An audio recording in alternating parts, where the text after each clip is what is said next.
aún le puedo decir, podría pasar en nuestra iglesia. ¿Por qué no? Si al final hay una realidad espiritual a la que yo quiero llevarle esta mañana a ser consciente. Las familias están bajo ataque del enemigo. Por eso nosotros necesitamos estar conscientes de esa batalla. Muchas veces no queremos más bien aceptar las consecuencias de nuestros actos porque no nos damos cuenta que hay un enemigo que está detrás de nosotros en todos los momentos, a las 24 horas del día. Y es a eso a lo que el Señor me llama esta mañana, a que como iglesia seamos conscientes de esta realidad espiritual, de ese constante ataque bajo el cual nosotros como familias estamos. Hace algunas semanas es impresionante ver cómo Irán tiraba los misiles sobre Israel. Es una cosa terrible, es impresionante. Pero lo más admirable era cómo la cúpula de hierro de Israel repelía esos misiles. Hermanos, si nosotros nos pudiéramos dar cuenta como los misiles que tiran sobre Israel, nos pudiéramos ver la realidad espiritual, quedaríamos perplejos. ¿Cuántos misiles al día Satanás envía sobre nuestras familias, sobre nosotros? Pero lo más admirable es que quedaríamos sumamente quebrantados delante de Dios al ver su gracia sobre esa cúpula que pone sobre la vida de sus hijos.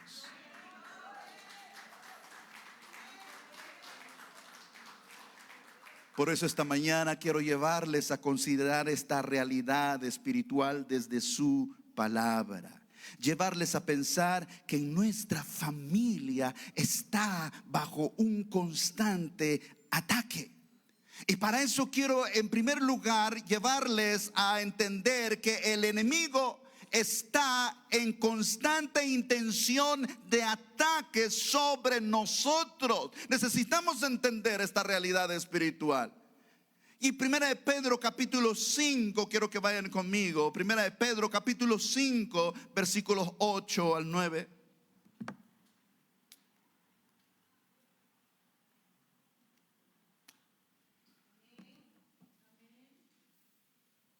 Primera de Pedro capítulo 5 dice, versículo 8: sed sobrios y velad, porque vuestro adversario el diablo, como león rugiente, anda alrededor, buscando a quien devorar, al cual resistid firmes en la fe, sabiendo que los mismos padecimientos se van cumpliendo en vuestros hermanos en todo el mundo. Voy a utilizar la traducción de la NBI porque me impresiona cuando dice la NBI, el versículo 8: practiquen el dominio propio. Y oiga, y manténganse alerta. Manténgase alerta. Vea la actitud que Pedro le dice a los cristianos que deben mantener ante una realidad espiritual de un ataque constante. Hay una maquinación constante del diablo, de Satanás, para ver de qué manera destruye a los hijos de Dios. Esta es una realidad que no debemos ignorar.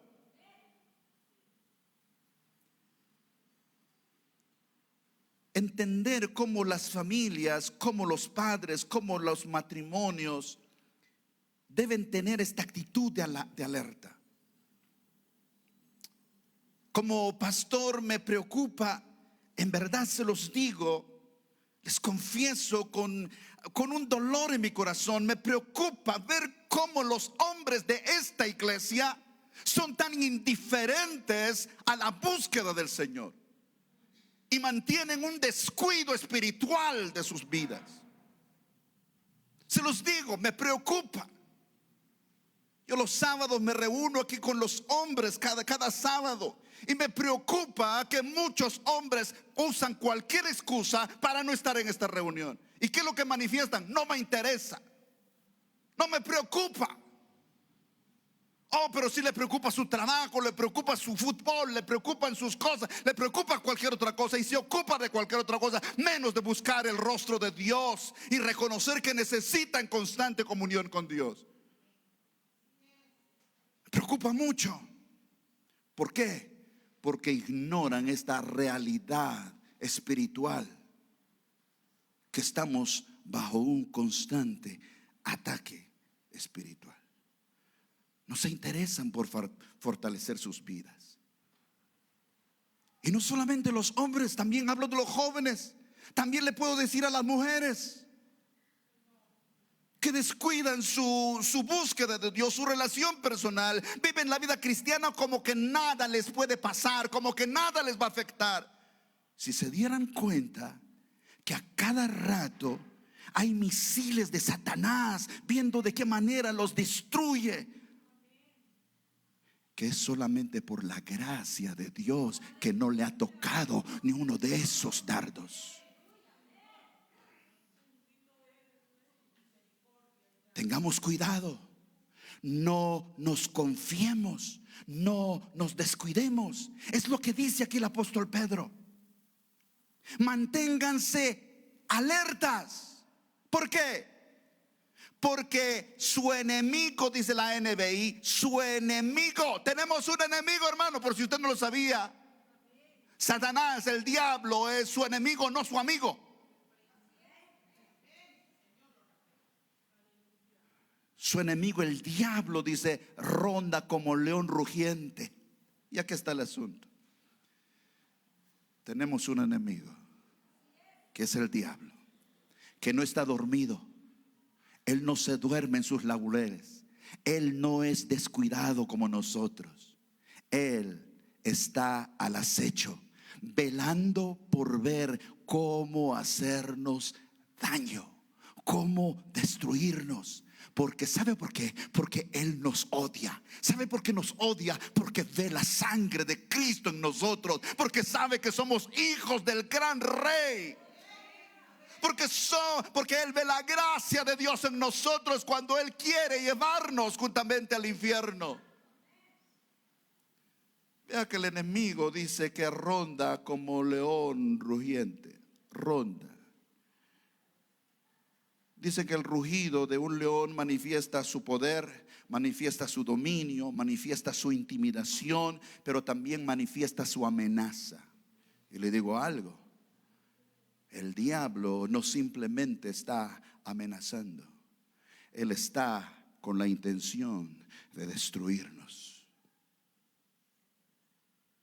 Ay, hermano, ¿y por qué nos habla de eso? ¿Nos está asustando? Pues esa es mi intención. Porque si usted no se asusta, entonces pobre de usted. ¿Sabe usted que el miedo es un mecanismo de protección en el ser humano?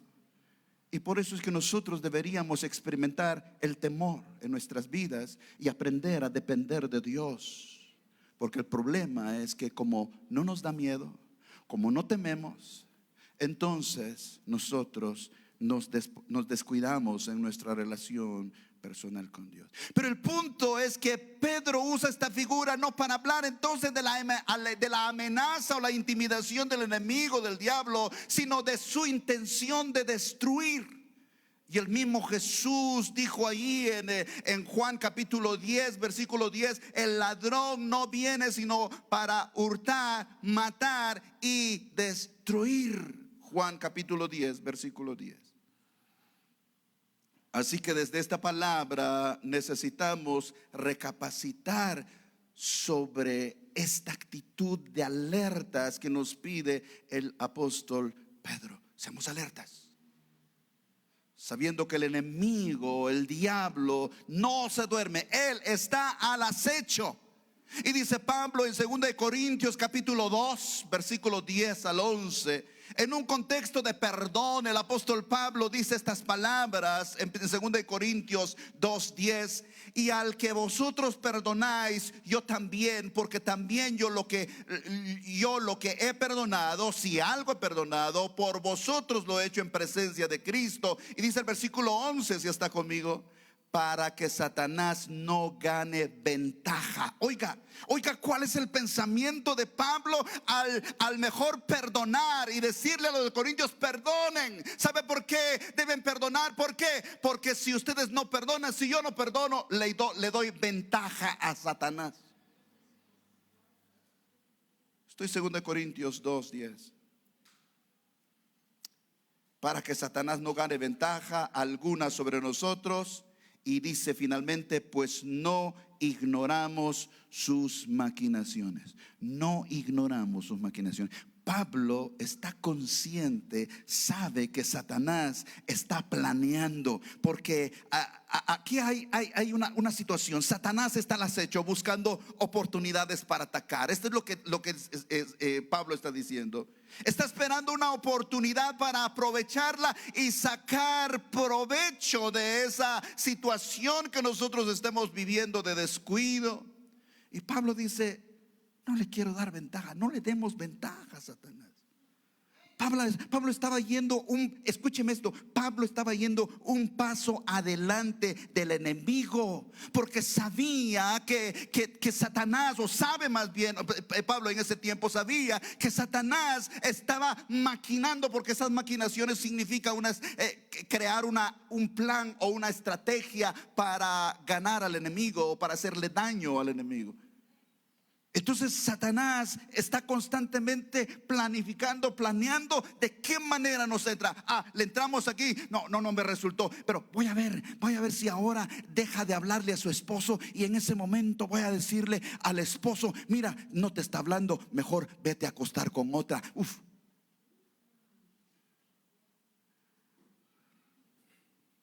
Hermanos, muchas veces no consideramos en realidad, o más bien no consideramos la realidad espiritual que nosotros vivimos. Y estamos dando muchas veces esa oportunidad que Satanás está buscando, esperando para tomar ventaja sobre nosotros.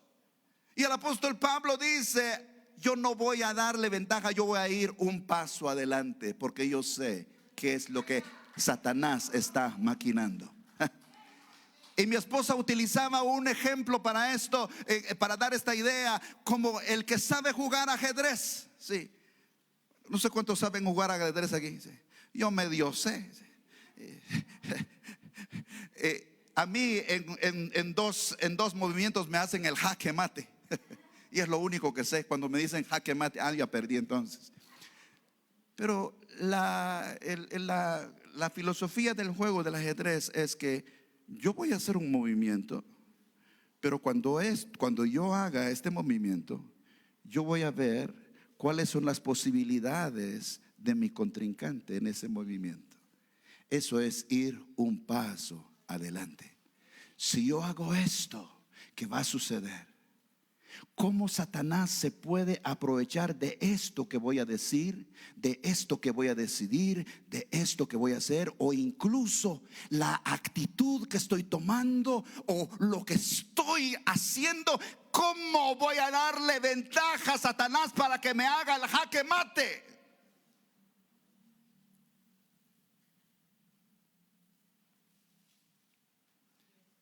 Pablo dice: no hagan nada que le dé ventajas a Satanás. No hagan nada que le dé oportunidad a Satanás de hacerles el jaque mate.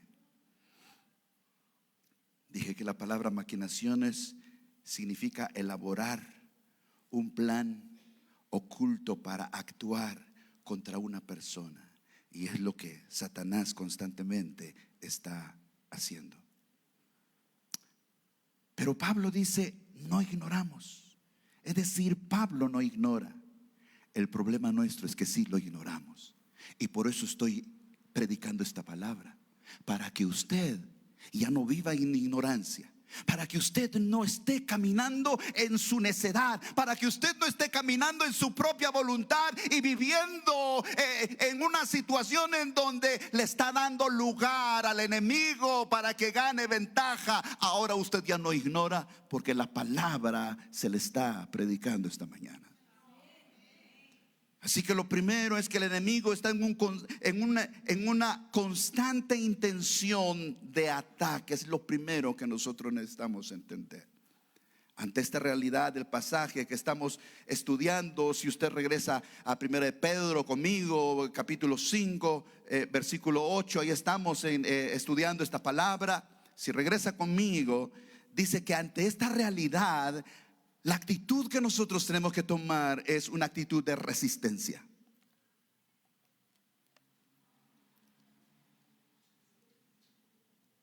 Porque lo lindo de la palabra es que no solo nos advierte, no solamente nos habla de la realidad, sino nos da la manera en que nosotros necesitamos enfrentar esa realidad. Y aquí el apóstol Pedro dice, el versículo 9, resístanlo. ¿A quién tenemos que resistir? Al enemigo. No sé, usted de los que pelean con Satanás por medio de los cantos. ¿Cómo es que dice? Machácalo al enemigo, No, usted no puede machacar al enemigo con sus pies, ¿sí? Ni con un canto, ni con una derramada de lágrimas aquí en la iglesia.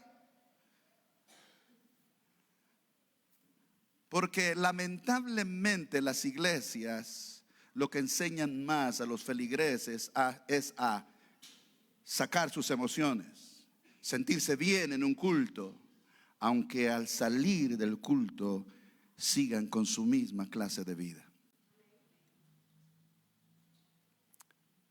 Para resistir al diablo se necesita el poder de Dios, dice el canto, ¿verdad? Y es cierto, pero no tan cierto. Claro que necesitamos el poder de Dios, pero lo que la palabra del Señor dice aquí es nuestra fe. Y nuestra fe no está basada sobre nuestras emociones, sino sobre nuestras convicciones.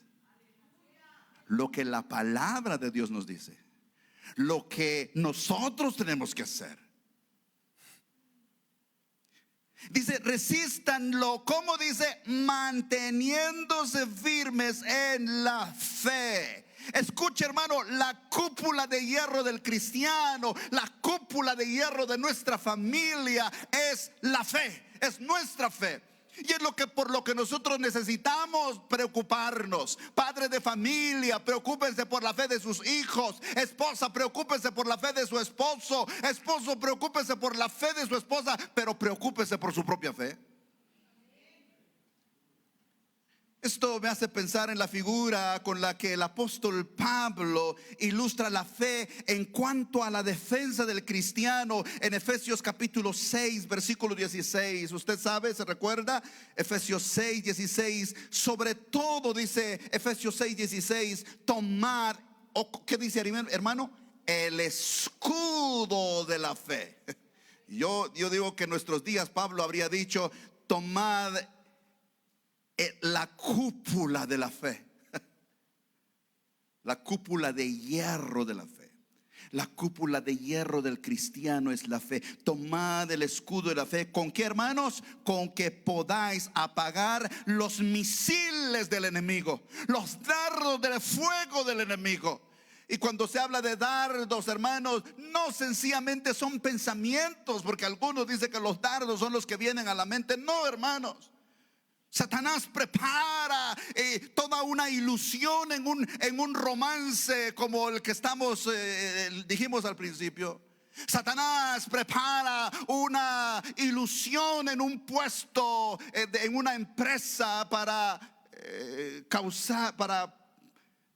llegar a ello a través de un acto de corrupción. ¿Cuánto engaño puede hacer Satanás, realizar Satanás para? Son dardos.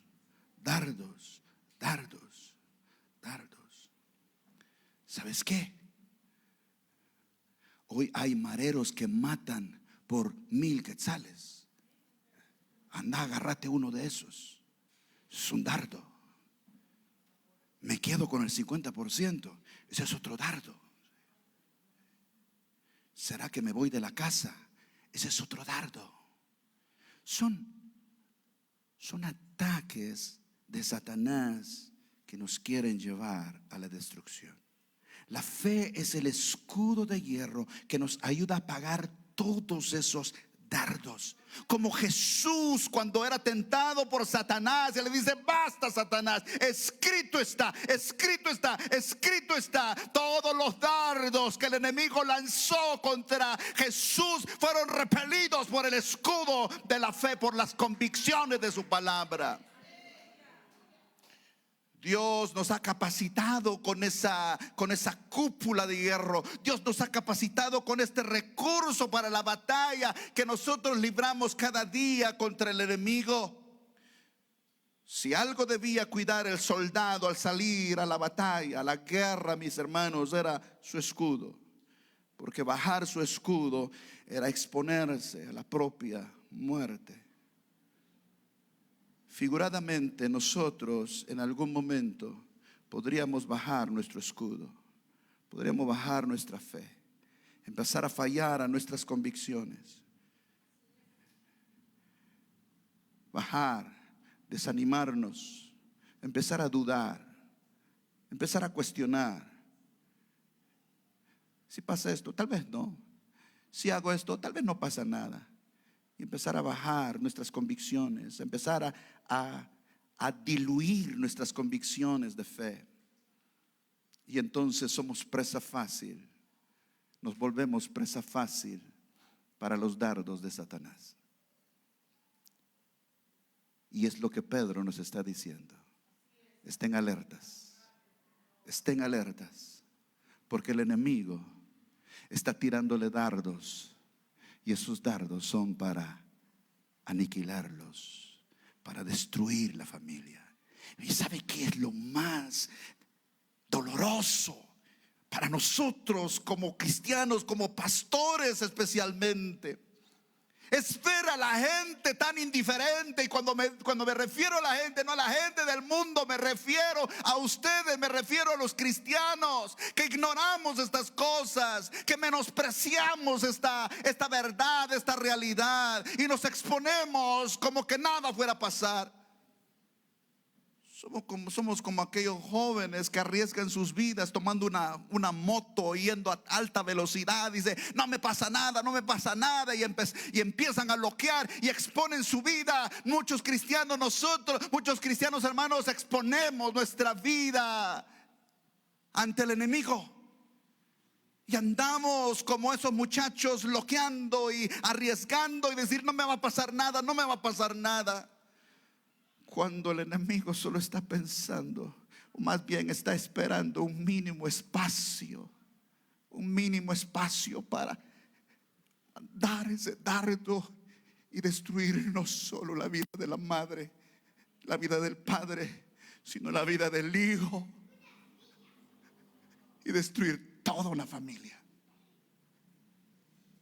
¿Puede usted imaginarse eso? No. Escuchaba yo una mujer que quería divorciarse y decía: yo tengo derecho a mi felicidad, pero por sobre la vida de sus hijos. Es como aquella mujer que quiere abortar porque es su derecho, ignorando la vida del que está adentro. ¿Sabe cómo se llama eso? Se llama injusticia.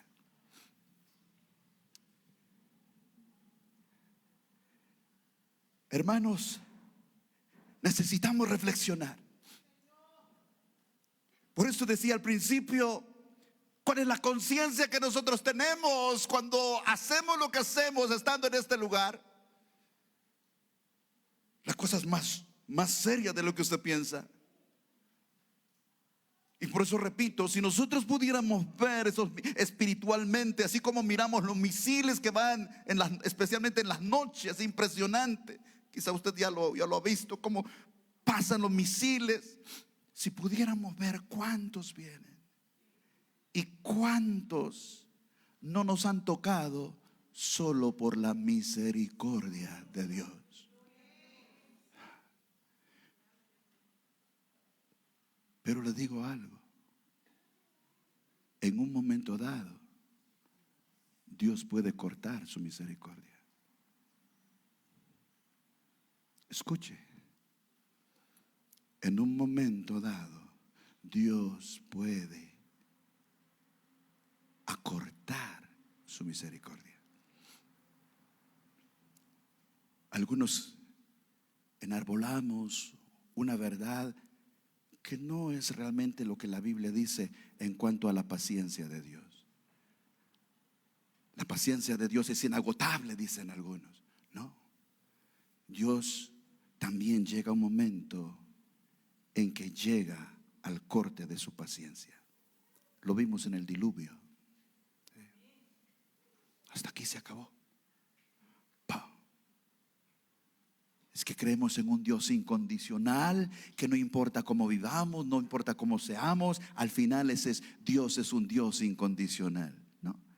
Dios es un Dios de amor, pero también es un fuego, un Dios que es fuego consumidor, que no dará al culpable por inocente. Pero la segunda cosa que quiero compartir, la primera cosa es que necesitamos entender que hay un enemigo que está en constante maquinación para dañarnos. Eso es lo primero. Pero la segunda es que tenemos que tener cuidado de no consentir vivir con el enemigo en nuestras vidas. ¿Cómo así? ¿Vivir con el enemigo? Claro que sí. Y solo como una manera graciosa de decirlo, aquellas parejas que se acostumbran a estar peleados y llevar la fiesta en paz solo por los hijos, solo por la familia, solo por lo económico, y mientras crecen los niños, y de paso que se compran una cama de esas king size, y uno duerme al extremo y otro al otro extremo, con un gran espacio en la cama donde el enemigo duerme tranquilamente, manteniéndolos de esa manera. Así estás bien. No digas nada así. Tú tienes la razón. ¿Estás enojada? Porque sí, claro que sí, tienes la razón. Tú le pegaste, claro, pero él se lo merecía. Tengamos cuidado de no consentir convivir con el enemigo en nuestras vidas.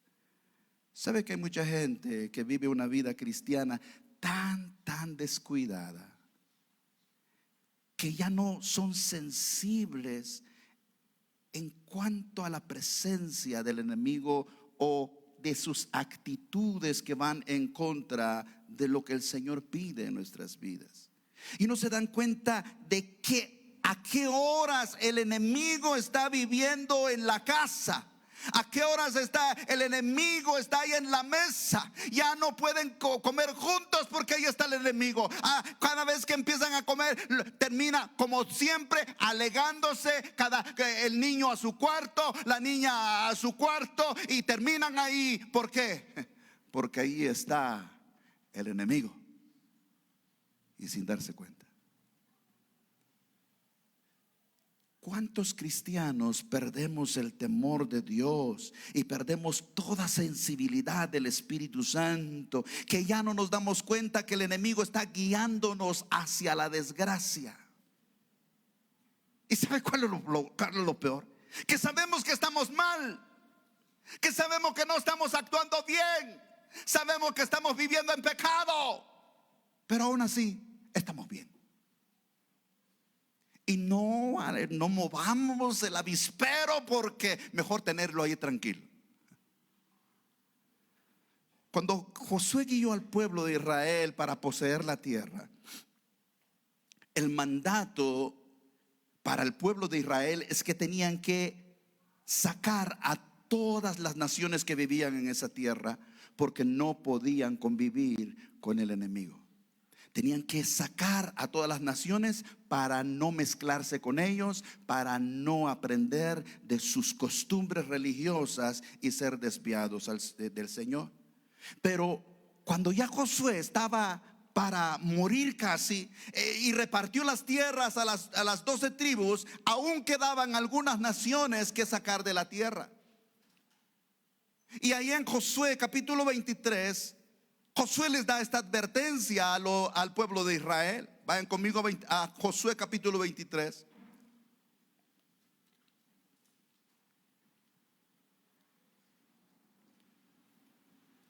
Josué capítulo 23, versículo 11. Oiga la advertencia. Guardad pues con diligencia vuestras almas, para que améis a Jehová vuestro Dios.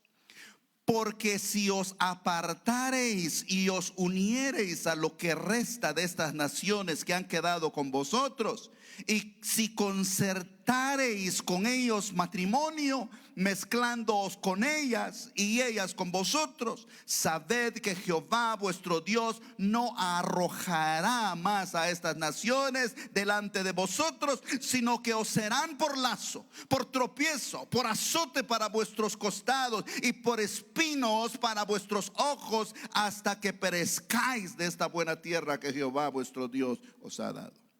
Vea la advertencia. La advertencia es guardar con diligencia el corazón. Ahí dice vuestras almas, el corazón. Con diligencia. Pero ¿para qué? ¿Para qué hay que guardar el corazón? Dice que hay que guardarlo para amar a Jehová. Escuche esto, hermano. La palabra diligencia, el diccionario lo traduce como la disposición de una persona a actuar con prontitud o a hacer las cosas bien y a cumplir los compromisos adquiridos. Esta era la manera en que Josué le pide al pueblo de Israel que debían actuar. Debían ser diligentes. Lo contrario a diligente es negligente. Y en una palabra, diligente significa cuidadoso, cuidadoso para hacer las cosas que debe hacer en la manera en que debe hacerlas. Diligente es lo contrario, una persona descuidada que no hace lo que se le pide hacer ni en la manera en que debe hacerlo. Versículo 12, porque si os apartareis y os uniereis a lo que resta de estas naciones que han quedado con vosotros, y si concertareis con ellas matrimonios, mezclándoos con ellas y ellas con vosotros, si no eran diligentes en amar a Jehová, entonces lo que vendría es que se apartarían de él. Escuche esto. El apartarse de Jehová les haría a no importarles mezclarse con el pueblo, con las naciones paganas. Este era el punto. Dejar de amar a Jehová les dejaba en la disposición de ser infieles a Dios, de ser desobedientes a Dios y de permitirse el lujo de tener a los enemigos viviendo o conviviendo con ellos. Y no solo consentirían con las naciones paganas, sino se mezclarían con ellos. A esto es a lo que yo le llamo durmiendo con el enemigo. Cuando en lugar de ser diligentes en amar a Dios, qué interesante, porque hay que ser diligentes en amar a Dios. ¿Qué significa eso? Que tenemos que ver, actuar en la manera en que nosotros manifestemos nuestro amor a Dios. Si vamos a las palabras de Jesús, Jesús nos diría: si me amáis, guardad mis mandamientos. Y este es el sentido. La diligencia en amar a Dios es ser diligentes en obedecerle, ser diligentes en caminar conforme a su voluntad. Mis hermanos, cuando nosotros descuidamos nuestra fe, cuando descuidamos nuestro amor a Dios, escuche esto, cuando descuidamos nuestra búsqueda de Dios, nuestra obediencia al Señor, lo que pasa es que perdemos toda sensibilidad al Espíritu Santo de Dios. Y entonces por eso nos vamos como, no sé si sea cierto, pero que dice que cuando se cocinan a las ranas, y por cierto, ahora que fui a los Estados Unidos, nos invitaron a un restaurante, y no quiero hablar de qué restaurante era, pero el hermano que me invitó me dice: ¿usted sabe qué es esto? Y según, bueno, es pollo, le dije yo, porque era como una alita de pollo. Y me dice: no, es anca de rana, me dice. ¡Oh! Ay, Dios mío, dije, no me habrán puesto eso en la comida a mí también, ¿verdad?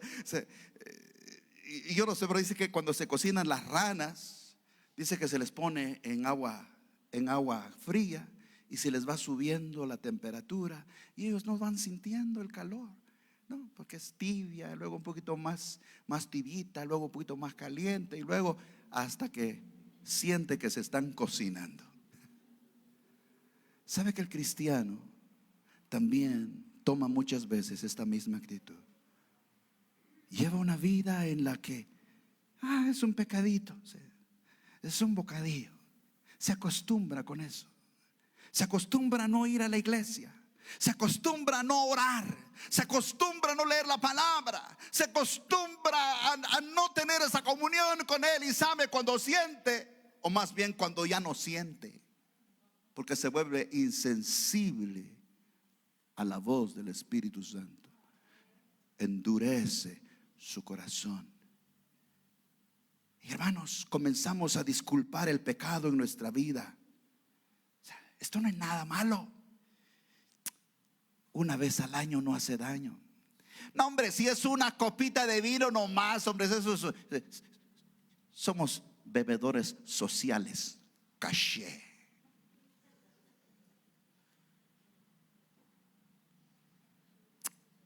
Mi esposa, tanto que me alega por una vez que lo hice.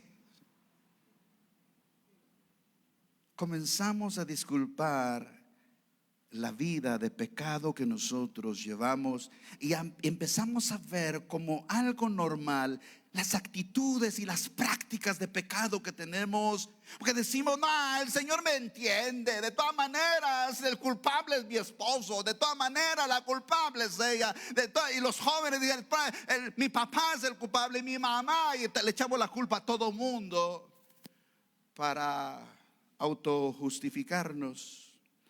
Pero vea las consecuencias en la advertencia que le da al pueblo. Si está conmigo todavía en el pasaje, versículo 13: sabed que Jehová vuestro Dios no arrojará más a estas naciones delante de vosotros, sino que os serán por lazo, por tropiezo, por azote para vuestros costados, por espinas para vuestros ojos, hasta que perezcáis. Como el enemigo es astuto, es tan astuto que la misma palabra le denomina como el ángel de luz. El enemigo, si él viniera como se pinta, ¿verdad? Con una, ¿cómo que se llama la cosa que tiene el diablo? Tridente, no sé, es el tridente y una cola. Nadie pecara, hermanos. Si el diablo se presentara con cara de bruja, ¿quién se metería con una mujer?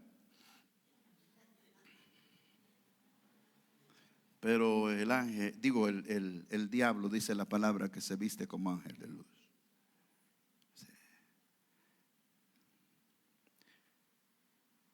Nos envuelve en el pecado de una manera sutil, y como nada suceden las cosas, y lo peor es que Él mismo nos dice: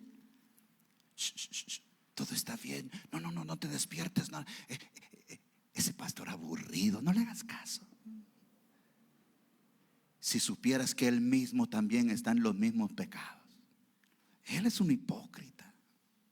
Y por eso mucha gente se queda sin venir a la iglesia, porque dicen: para estar con todos esos hipócritas que se reúnen en ese lugar. Mejor me quedo aquí. O sea, es un pensamiento satánico. Los que estamos aquí venimos porque tenemos necesidad de ser alcanzados, de ser restaurados, de alcanzar la misericordia de Dios. Todos estamos en esa línea. Versículo 13: sabed que vuestro Dios no arrojará más a estas naciones. Pero vea la situación: lazo de tropiezo, azote, es decir, algo que nos va a castigar. Hermanos, lo que no nos damos cuenta es que la consecuencia de nuestro camino es una consecuencia de desgracia, de lamento, es una consecuencia que va a llevarnos por lamento en toda nuestra vida. Nunca, escuche esto, nunca he visto a una pareja que haya dejado a su pareja anterior sentirse realizado, a menos que sea una causa que Dios mismo conozca, que no tuvo nada que ver el esposo o la esposa. Porque, hermano, tenemos que entender, y Jesucristo mismo cuando habló del divorcio dijo: a menos que sea. Y hay un contexto. Pero cuando se trata del pecado, cuando se trata de la injusticia, cuando se trata de la advertencia que Dios da, hay una consecuencia lamentable. Pero el pueblo no hizo caso, hermanos, a estas palabras, porque en Jueces del capítulo 1 versículo 28 al 32, vaya conmigo rapidito. Jueces capítulo 1 versículo 28 al 32 dice: pero cuando Israel se sintió fuerte, ahí que está el problema. Cuando Israel se sintió fuerte, hizo al cananeo tributario, mas no lo arrojó. Tengamos cuidado de sentirnos fuertes, porque cuando nos sentimos fuertes en nosotros mismos es cuando el enemigo se aprovecha. Versículo 29: tampoco Efraín arrojó al cananeo que habitaba en Geser, sino que habitó el cananeo en medio de ellos. Versículo 30: tampoco Zabulón arrojó a los que habitaban en Quirión, ni a los que habitaban en Nalal, sino que el cananeo habitó en medio de él. Versículo 31: tampoco Aser arrojó a los que habitaban en Aco. Versículo 32: y moró Aser entre los cananeos que habitaban en la tierra, pues no los arrojó. Hermanos, el asunto es muy triste. Cuando nos sentimos confiados, no nos damos cuenta que el enemigo está consintiendo en nuestras vidas. Tengamos cuidado de no consentir que el enemigo esté viviendo con nosotros en nuestra casa, en nuestro matrimonio, en nuestro negocio, en nuestra empresa.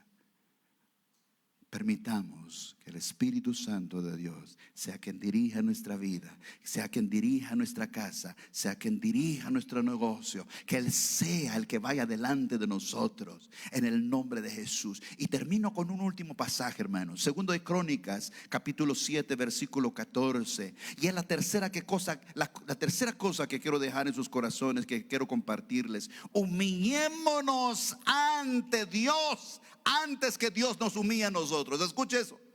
Humillémonos ante Dios antes que Dios nos humille a nosotros. Porque una cosa es humillarse ante Dios y otra cosa es que Dios lo humille a uno. Segunda de Crónicas capítulo 7 versículo 14 dice: si se humillare mi pueblo, sobre el cual mi nombre es invocado, y oraren y buscaren mi rostro, y se convirtieren de sus malos caminos, entonces yo iré desde los cielos y perdonaré sus pecados y sanaré su tierra. Hay tres cosas puntuales que quiero resaltar rápidamente en este pasaje. Con esto yo termino la prédica esta mañana. La primera cosa es la actitud de humillación que Dios pide a su pueblo. Escuche, hermanos, nuestro alejamiento de Dios surge cuando nos sentimos seguros. Nuestro alejamiento de Dios surge cuando nos sentimos autosuficientes y llegamos a creer que no necesitamos de Dios.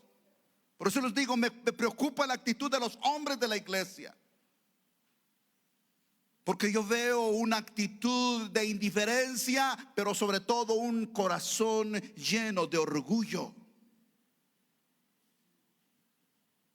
Porque cuando nos sentimos autosuficientes, entonces nos volvemos orgullosos. Este pasaje narra la situación del pueblo de Israel cuando le vuelve la espalda a Dios por sentirse autosuficiente, por sentirse confiados. Pero la solución ante la situación de calamidad que viene por alejarse de Dios, la humildad es la respuesta. La humildad ante la situación que está viviendo el pueblo es la respuesta de Dios, es el llamado de Dios a humillarse delante de Él. La humildad viene, hermanos, cuando nosotros reconocemos nuestra condición de necesidad que tenemos de Dios. Esa es la humildad. Por eso es que el Señor dice que Él da gracia a los humildes, pero mira de lejos a los altivos. Y el salmista decía: al corazón contrito y humillado no despreciarás tú, oh Dios. La manera de acercarse a Dios es a través de la humildad, de la humillación, porque la humillación manifiesta nuestra necesidad, o más bien el reconocimiento de nuestra necesidad de Dios. El reconocimiento de que le hemos fallado, que hemos fallado a Dios. Mis queridos hermanos, cuando estamos viviendo en pecado y nosotros no reconocemos, es muy difícil que nosotros nos humillemos. ¿Saben qué? Mucha gente, cada domingo el Señor los confronta con su pecado, pero sabe que por su orgullo sigue saliendo de esa puerta dispuesto a seguir con su pecado. Y sabe que esta mañana el Señor mismo está hablando de nuevo a su corazón, y ahora la actitud suya será de acuerdo a su humildad o a su orgullo. Y el Señor dice: si mi pueblo, sobre el cual mi nombre es invocado, se humillare. Jesús en Mateo 11:28 dice: venid a mí todos los que estáis trabajados y cargados, y os haré descansar. Llevad mi yugo sobre vosotros y aprended de mí, que soy manso y humilde de corazón, y haréis descanso para vuestras almas. Jesús está hablando de la carga del pecado. Jesús está hablando del agotamiento que el pecado produce en la vida del hombre. Si algo le pesa al corazón del hombre, es el pecado que lleva en su corazón. Y lo que el Señor Jesús está diciendo: oigan, yo quiero darle descanso al que está trabajado, al que está cargado, pero la condición para que alcance descanso es que aprenda a ser humilde. Aprended de mí, que soy manso y humilde de corazón, y hallaréis descanso para vuestras almas. ¿Sabe que el pecado que usted lleva en su corazón, la respuesta está en que se humille delante de Dios y diga: Dios, te he fallado? Y la segunda cosa a resaltar es cambiar el rumbo que lleva nuestras vidas. Si mi pueblo se humillare, dice, pero se convirtiere de sus malos caminos. Convertirse, hermanos, significa regresar de la dirección que uno lleva. Convertirse significa arrepentirse. Y arrepentirse no es otra cosa más que cambiar de dirección. Yo voy por esta dirección. Arrepentirme significa cambiar de rumbo y regresar. Eso es convertirse. Yo le estoy dando la espalda a Dios y yendo hacia mi pecado. Pero arrepentirse significa darle la espalda al pecado y volverme hacia Dios. Eso es arrepentirse. Pero mis hermanos, hay una tercera cosa que quiero dejar o resaltar en este pasaje, y es la promesa de Dios de corresponder a nuestra actitud. Si se convirtieren de sus malos caminos, si se humillan y se convirtieren de sus malos caminos, entonces yo oiré. Hay tres promesas que el Señor da aquí. Primero, Él va a oír nuestras oraciones. Segundo, va a perdonar nuestros pecados. Y tercero, va a sanar nuestra tierra. No puedo más que ver la grande misericordia de Dios para su pueblo. Que aun cuando se ha alejado, que aun cuando le ha dado la espalda, que aun cuando camina en sus propios pecados, es capaz de decir, si se humillan y regresan, yo los voy a oír, yo los voy a perdonar y les voy a restaurar su tierra. Pero el reto más grande es la actitud de humillarnos y de reconocer que hemos pecado. Y no voy a hablar necesariamente de un pecado grande, porque nosotros cualificamos los pecados. Pero yo no sé. En pecado está el hermano que anda con una caspiana por ahí. Pecado está la hermana. Yo no. Yo apenas le dejo la cara a mi esposa como de mapache, pero eso no es nada. Yo apenas hago tal cosa y yo lo único que hago es que no leo mi Biblia, que me paso toda la semana maltratando y hablando malas palabras, y eso no es nada.